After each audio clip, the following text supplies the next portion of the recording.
Hallelujah, জয় যিশু। আজকে আর একটা বার ঈশ্বরকে ধন্যবাদ করি, কারণ ঈশ্বর আমাদের সঙ্গে সঙ্গে আছে। ঈশ্বর তার পবিত্র শ্বাসবায়ুকে দিয়েছেন, তাই আজ সুস্থ সবলভাবে বেঁচে আছি। ঈশ্বরকে ব্যক্তিগত জীবনে নিজের জন্য ধন্যবাদ করি, অসংখ্য কোটি কোটি ধন্যবাদ, যে কিনা আমাকে নাম ধরে ডেকেছে এবং আমাকে সেই দুর্যোগ থেকে ঈশ্বর প্রত্যেকটা সময় আমাকে রক্ষা করে চলেছে, আজও অবধি, এখনো, এবং শেষ দিন অবধি যদি আমি ঈশ্বরকে ডাকি, ধরে রাখি, ঈশ্বরও আমাকে ধরে রাখবে। এটাই আমরা বিশ্বাস করি, আমি বিশ্বাস করি, আর বাক্য তাই বলে। ঈশ্বরের একটি বাক্য দেখব, যিশাইয় 10-এ। বাক্যটিতে ঈশ্বরের বাক্যে লেখা আছে, ভয় করিও না, কারণ আমি তোমার সঙ্গে সঙ্গে আছি। ব্যাকুল হইও না, কারণ আমি তোমার ঈশ্বর। আমি তোমাকে পরাক্রম দেব, আমি তোমার সাহায্য করিব। আমি আপন ধর্মশীলতার দক্ষিণ হস্ত দ্বারা তোমাকে ধরিয়া রাখিব। ঈশ্বরকে ধন্যবাদ করি ঈশ্বরের এই বাক্যটির জন্য।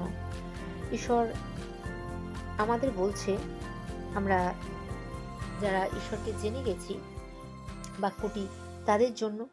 যারা ঈশ্বরকে জানিনি, ঈশ্বর কি আমরা জানিই না, সেরকম মানুষের জন্য, সেরকম ব্যক্তির জন্য এই বাক্যটি, যে কিনা খুব বিপর্যয়ের মধ্যে আছে, খুব ভয়ের মধ্যে আছে, খুব হতাশার মধ্যে আছে, খুব সমস্যা, খুব সংকট তাকে ঘিরে রেখেছে।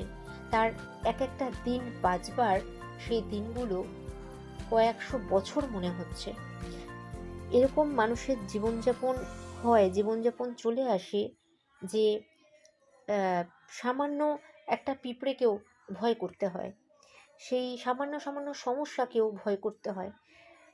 হয়তো ক্যান্সার হয়নি, হয়তো জ্বর হয়েছে, কিন্তু সেই জ্বরটাও এমন ভয়ঙ্কর, না তার ট্রিটমেন্ট হচ্ছে ঠিক করে, না তার ওষুধ কাজে লাগছে শরীরে, না কোনো রিপোর্ট ভালো হচ্ছে, ভালো কিছু ওখান থেকে সাকসেস পাওয়া যাচ্ছে।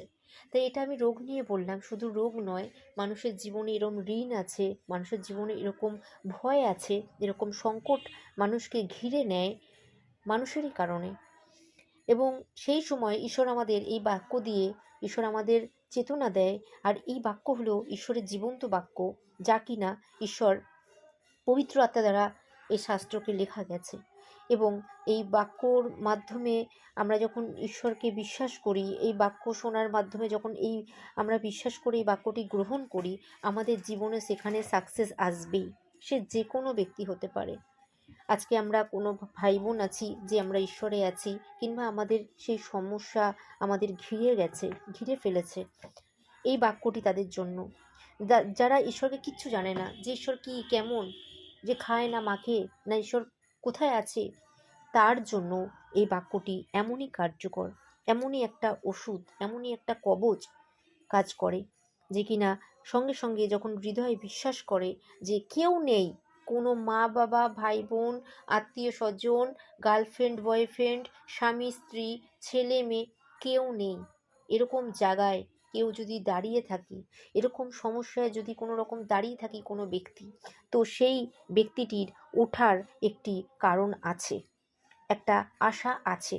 যে কিনা আমরা ভাবছি আমাদের কোনো আশা নেই, আমি কোথায় যাব, কি করব, একটা আশা আছে, যে কিনা ঈশ্বরের বাক্যে বলে, ভয় করিও না, যা অবস্থা আছে ভয় করিও না, কারণ আমি তোমার সঙ্গে সঙ্গে আছি। ঈশ্বরকে ডাকলে আমাদের সঙ্গে ইনস্পট ঈশ্বর সঙ্গে সঙ্গে থাকে।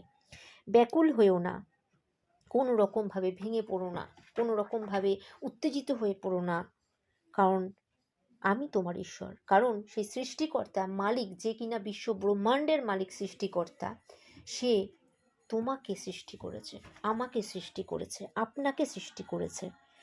আমি তোমাকে পরাক্রম দিব। তুমি যা অবস্থায় আছো, তুমি জিতে চলে আসবে। যা পরিস্থিতিতে আছো, যদি ঠিক জায়গায় দাঁড়িয়ে থাকো, হয়তো খুব ভুল করেছো, অন্যায় করেছো, পাপ করেছো, তুমি যদি আজকে ঈশ্বরকে জেনে গেছো, ঈশ্বরের বাক্যটাকে রিসিভ করে তোমার মন কেঁদে উঠেছে যে কেউ একজন আছে হাত ধরে তোলার মতন, তাকে যদি তুমি হাতটা এগিয়ে দাও, তোমাকে হাতটা ধরে সে তুলবে। আমি তোমায় সাহায্য করব। ঈশ্বর সাহায্য করবে। ঈশ্বর এমনভাবে সাহায্য করবে, এমন দূতকে খাড়া করবে, এমন মানুষকে সামনে নিয়ে আসবে, এমন সমস্যার সমাধানের লোককে ঈশ্বর পাঠিয়ে দেবে যে আপনি বেঁচে যেতে পারেন। আমি আপন ধর্মশীলতার দক্ষিণ হস্ত দ্বারা তোমাকে ধরিয়ে রাখবো। ঈশ্বরের ধার্মিকতা, ঈশ্বরের সেই দক্ষিণ হস্ত, ডান হাত যা কিনা এগিয়ে দেয় আমাদের জন্য, সেই হাতের তালুতে আমাদের ঈশ্বর রেখেছে। আমরা যখন হাতকে বাড়িয়ে দিই, ঈশ্বরের দিকে মন ধ্যান জ্ঞানকে আমরা সাড়া দিই, ঈশ্বরের ডাকে, ঈশ্বর আমাদের হাত ধরে রাখে, আমাদের কখনো ছাড়ে না। ঈশ্বর বাক্যে প্রমিস করে থাকে যে সে কখনো ছাড়ে না, আমাদের কোনো দিন ছাড়বে না। এরকম একটা বাক্য যদি আমি দেখি যিশাইয় 41:13 পদেই, যে কেননা আমি সদাপ্রভু তোমার ঈশ্বর তোমার দক্ষিণ হস্ত ধারণ করিব, তোমাকে বলিব ভয় করিও না, আমি তোমায় সাহায্য করব। এখানে ঈশ্বর আরেকবার দেখাচ্ছে যে ভয় করো না, আমি তোমাকে সাহায্য করব। কে তোমায় সাহায্য করবে? কে তোমাকে এই পাপ থেকে, দুর্যোগ থেকে বার করে নিয়ে আসবে? যেই নিয়ে আসবে সে একদিন না একদিন তোমাকে খোঁটা দেবে, সে তোমাকে একদিন না একদিন আঘাত করবে, তার থেকে তুমি আঘাত পাবেই, সেই প্রতিদান তুমি পাবেই। যদি মানুষকে বিশ্বাস করেছো, মানুষের কাছে চলে গেছো, মানুষের দিকে তাকিয়ে আছো, তো সেখান থেকে তোমার ফল, রেজাল্টটা কিন্তু একটা আসবে, সেটা কিন্তু খুব খারাপ, ভালো না। হয়তো এখন তুমি ভাবছো আহা এই মানুষটা কি ভালো না, আমার জন্য কাজে আমাকে হেল্প করতে এগিয়ে এসছে। এইরকম মানুষের কাছে গিয়ে বিশ্বাস করানোর দরকার নেই, মানুষের কাছে গিয়ে বলার দরকার নেই। ঈশ্বরকে জানো, ঈশ্বরকে বোঝো, ঈশ্বর এই ডাকে সাড়া দাও। ঈশ্বর আমাদের কাছে এরকম প্রমিস করেছে। যা অবস্থায় আছো, যদি রোগে শুয়ে আছো, 1 বছর না, কয়েকশো বছর, কয়েক দিন, কয়েক মাস হয়ে গেছে, যার কোনো রেজাল্ট নেই, কোনো ফল নেই, নিরাশ হয়ে পড়েছো, সেখান থেকেও ঈশ্বর বার করবে, বলছে ভয় করো না, আমি তোমায় সাহায্য করব। এবার তুমি জেনে যাও ঈশ্বরকে, একবার ডাকে তার সাড়া দিয়ে তো দেখো সে কি করতে পারে। সে বিক্রমশালী ঈশ্বর। ঈশ্বর আমাদের জন্য কাঁদে, ঈশ্বর আমাদের জন্য ভাবে। ঈশ্বরের বাক্য মিথ্যে না। ঈশ্বরের বাক্যে যারাই সাড়া দিয়েছে তারা আজকে অনেক অনেক ফলবন্ত, তারা অনেক অনেক হ্যাপি, তারা আজকে রোগকে জয় করতে পেরেছে, তারা মানুষকে জয় করতে পেরেছে, শত্রুকে জয় করতে পেরেছে। ঈশ্বরের এই বাক্যে দাঁড়িয়ে থেকে বড় কঠিন কঠিন সমস্যা, আলু ভাত থেকে শুরু করে মাংস ভাত অবধি ঈশ্বরের ধন্যবাদ করেছে। আবার মাংস ভাত থেকে আলু ভাতে পৌঁছে গেছে, সেখানেও ঈশ্বরকে ধন্যবাদ করেছে। আমি খুব সহজ সরলভাবে কথাগুলো বললাম, যাতে কোনো মানুষের কঠিনভাবে না লাগে, এমনই সহজ কথা বললাম। ঈশ্বরের বাক্যে এতটাই সহজ সরলভাবে বুঝিয়ে দিয়েছে। ঈশ্বরকে ধন্যবাদ করি ঈশ্বরের বাক্যের জন্য। যে শ্রোতারা, যে বন্ধুরা এই বাক্যটি শুনছেন, তারা ঈশ্বরকে জেনে যান, গ্রহণ করুন এবং ঈশ্বরকে খুঁজুন সঠিক জায়গায়, কোনো ইট বালি সিমেন্ট কাঠ পাথরে নয়। সত্য বাইবেল পড়ার মাধ্যমে, সত্য বাক্যর মাধ্যমে ঈশ্বরকে খুঁজুন। ধন্যবাদ। জয় যিশু।